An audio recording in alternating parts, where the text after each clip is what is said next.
14টা আমল রয়েছে জুমার দিনে। 1 নাম্বার যে আমল, এই আমলটা হলো বেশি বেশি করে আমি রাহমাতুল লিল আলামিনের উপর দুরূদ শরীফ পাঠ করা। কি পাঠ করা? দুরূদ শরীফ। এখন দুরূদ শরীফের ফজিলত কিরকম আমি পূর্বে বলেছি, সংক্ষিপ্তভাবে বলি। রাসূলুল্লাহ সাল্লাল্লাহু আলাইহি ওয়াসাল্লামের উপর যখন কোনো ব্যক্তি দুরূদ পাঠ করে, আল্লাহ তাআলার অসংখ্য অগণিত ফেরেশতাদের মধ্য থেকে একদল ফেরেশতাকে নিয়োজিত করে রেখেছেন। তারা এই দুরূদগুলা মদিনাতুল মুনাওয়ারা নবীজির রওজা মুবারকে এই ফেরেশতারা দুরূদ শরীফ পৌঁছে দেন। কন্যা সুবহানাল্লাহ। শুধু তা নয়, যারা দুরূদ শরীফ পাঠ করে তাদের মধ্যেও আমার আল্লাহ তাআলা তাদের মধ্যেও বিভক্ত করে রেখেছেন, দল করে রেখেছেন। একদল মানুষ তাদের দুরূদ ফেরেশতাদের মাধ্যমে আল্লাহর নবীর কাছে পৌঁছায়, আর একদল মানুষ হলো রে যাদের দুরূদ আমার নবী নিজের কানে শুনতে পায়। কোনো মাধ্যমের প্রয়োজন হয় না। আমার নবী কয়, উম্মত, আমি নবী মদিনাতুল মুনাওয়ারা হাজার হাজার লক্ষ কোটি মাইল দূরে আমি নবীজি শুয়ে আছি। আমি নবী যদি শুনতেই পাই না রে, আমি নবী দেখতেও পাই সে কোন জায়গা থেকে, কোন দেশ থেকে আমি নবীর উপর দুরূদ পাঠ করতেছে। শুধু তাই নয়, সে কে, তার বাবার নাম কি, তার বংশধর কে, তার বংশের নাম কি, তার বাবার নাম কি, তার নাম কি, সে কাঠো নাকি লম্বা, সে কালো নাকি ফর্সা, তার নামটা সহ আমি মদিনার কামলিওয়ালা নবী সকল কিছু বলে দিতে পারি। আরো জোরে কন্যা সুবহানাল্লাহ। আমার নবী পারে কি পারে না? ক্ষমতা কে দিয়েছেন? এই জন্য বাবা, এই শুক্রবার দিনে বেশি বেশি করে আমার রাসূলের উপর দুরূদ শরীফ পাঠ করা। নাম্বার 2, ফজরের নামাজটুকু, শুক্রবারে ফজরের সালাতটুকু জামাতের সাথে আদায় করা। কোথায় আদায় করা? ঘরে নাকি জামাতে? জামাতে।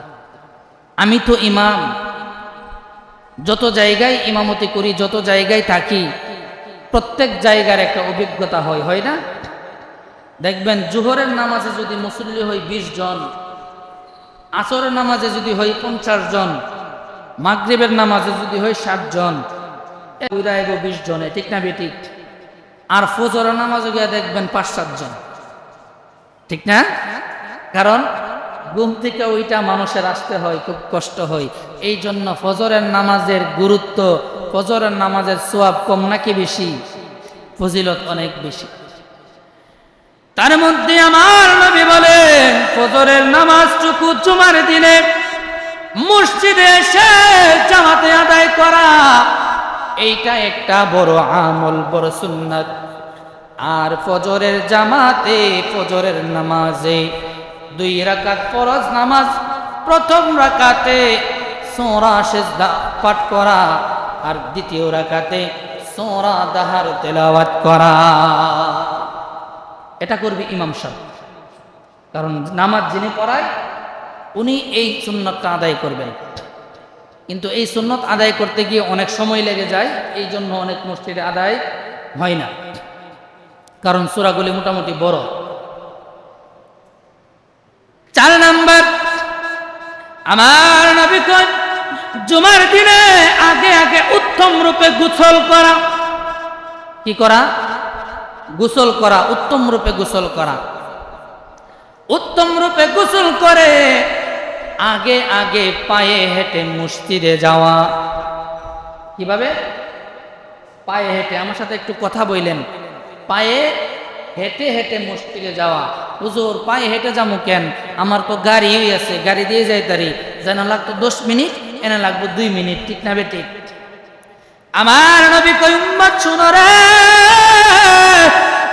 জুমার দিনে জুমার নামাজটুকু আদায় করার জন্য আমার কোন উম্মত যদি পায়ে হেঁটে হেঁটে মসজিদের দিকে অগ্রসর হয়, ওই উম্মতের একটা কদম প্রতিটা কদমে কদমে গোটা বছর সমস্ত রাত্র জাগ্রত থাইকা নফল নামাজ আদায় করা, তাহাজ্জুদের নামাজ আদায় করলে যেই সওয়াব হয়, আর সমস্ত বছর দিনের বেলা রোজা রাখলে যেই সওয়াব হয়, আমার কোন উম্মত যদি পায়ে হেঁটে হেঁটে বাড়ি থেকে মসজিদের দিকে অগ্রসর হয়, প্রতিটা কদমে কদমে আমার আল্লাহ তাআলা এক একটা বছরের সওয়াব দান করে দেবে।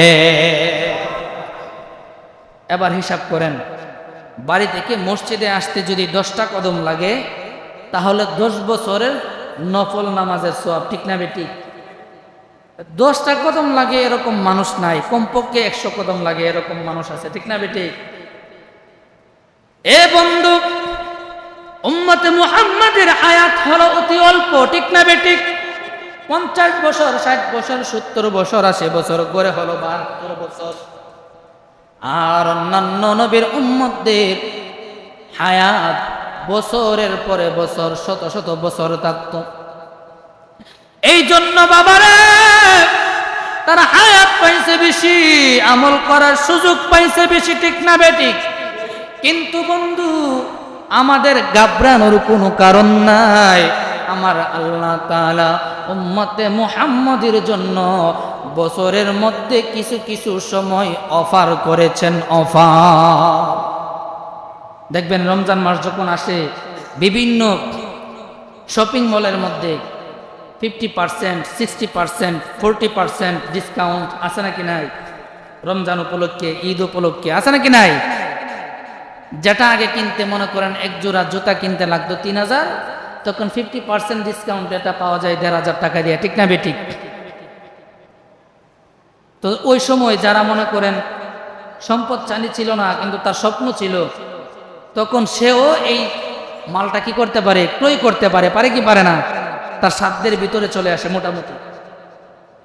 এমনি ভাবে উম্মতে মুহাম্মাদীকে আল্লাহ তাআলা কিছু কিছু সময় বছরের মধ্যে অফার দিয়েছেন। বছরের মধ্যে একটা দিন দিয়েছে, যেই দিনটা হলো সর্বোত্তম দিন। সেই দিনটা কোন দিন বলতে পারেননি? সেই দিনটা হলো আরাফার দিন। হাজিরা হজ করতে যায় না আরাফার ময়দানে? আরাফার দিনটা হলো বছরের সবচাইতে উত্তম দিন। এই দিনে আল্লাহ যত সংখ্যক মুসলমানকে ক্ষমা করে, বছরের কোনো দিন এত এত ক্ষমা আল্লাহ করে না।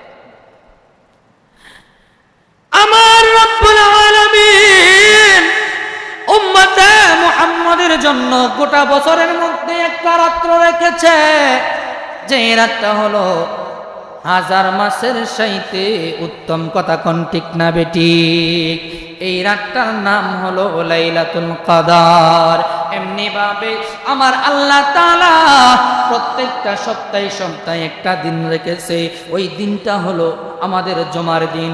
এই অল্প অল্প সময় উম্মতে মুহাম্মাদী যখন আমল করবে রে, অল্প সময় আমল করার মাধ্যমে গোটা বছরের নেকি আল্লাহ তাআলা উম্মতে মুহাম্মাদীর আমলনামার মধ্যে লিখে দেবে।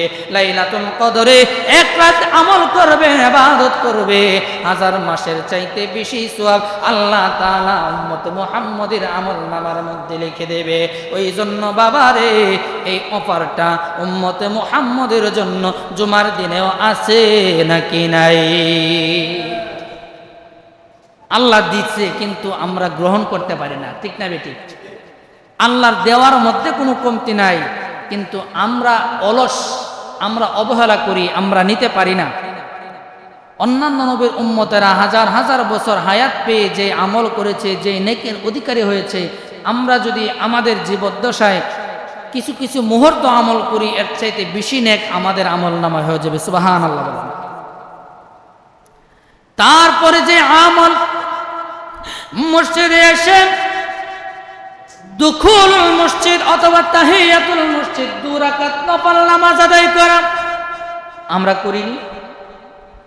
অনেক আগে যারা মুরব্বীরা আসে, সবার আগে তারা আয়সা করে, তাছাড়া কেউ তেমন করে না। ইমামের কাছাকাছি বসা, মসজিদের দেয়ালের মধ্যে হেলান দিয়ে না বসা। মসজিদের দেয়ালে দেয়ালে বা ফিলারের মধ্যে হেলান দিয়ে বসাটা হলো মসজিদের সাথে একটা বেয়াদবি। মসজিদের মধ্যে আদব আছে নাকি না? হ্যাঁ আছে না? মসজিদের আদব আছে না? মসজিদের আদব কি? যে আগে আসে সে আগে বসে, সে হোক ফকির হোক রাজা, ঠিক না বেটি? যে পরে আসে সে পরে বসবে। যদি সামনের ব্যক্তি তার সম্মানার্থে তাকে যদি সম্মান করে জায়গাটা ছেড়ে দেয়, চাচা আপনি এখানে বসেন, এটা হলো একটা সুন্নতে আমল। কিন্তু যদি কেউ সম্মান না করে, যদি কেউ না বলে যে আপনি এখানে বসেন, গাড় ডিঙায়া পেছন থেকে এসে সামনে বসা, এটা মসজিদের সাথে আদব হয় না, মসজিদের আদবের বরখেলাফ হয়, ঠিক না বেটি? এই জন্য বাবা আগে আগে মসজিদে আসতে হবে, আর ইমামের পাশে কাছাকাছি বসার চেষ্টা করতে হবে। কাছাকাছি বসলে লাভ কি বন্ধুরে? আমার নবীর হাদিসের মধ্যে আসছে, আমার নবীর উম্মতারা যখন মসজিদের মধ্যে প্রবেশ করে নামাজ আদায়ের জন্য, ওই সময় আমার আল্লাহ তাআলা তার রহমতটুকু বর্ষণ করে এই উম্মত গুলার উপরে। কথা কোন ঠিক না বেটি? মসজিদের মুসল্লিদের উপর আমার আল্লাহ তাআলা রহমত বর্ষণ করেন। এখন কথা হলো হুজুর, রহমত যখন আল্লাহ বর্ষণ করে মসজিদের মুসল্লিদের উপর, তাহলে এক জায়গায় বসলেই হয়, ঠিক না বেটি? হ্যাঁ, কিন্তু আমাদের দুনিয়ার জামানায় দেখবেন প্রত্যেকটা জায়গায় রুলস আছে, নিয়ম নীতি আছে, আছে নাকি নাই? হ্যাঁ, যদি রিলিফের মাল ওকে আনতে যায় তখন সিরিয়াল ধরতে হয়, হয় না? একের পর এক একের পর এক যাইতে হয়, না হয় একটা হযবরল অবস্থা হয়ে যায়, বিশৃঙ্খলা সৃষ্টি হয়ে যায়। এই জন্য আমার নবী বলেন, আমার আল্লাহ তাআলা যখন মসজিদের মধ্যে মুসল্লিরা আসেন, আমার আল্লাহ তাআলা তাদের উপরে রহমত বর্ষণ করতে থাকেন।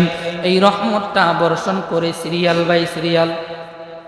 প্রথম সিরিয়াল যিনি খতিব সাহেব, যিনি ইমাম সাহেব, ওনার উপরে আমার আল্লাহ তাআলা সর্বপ্রথম রহমত নাজিল করে।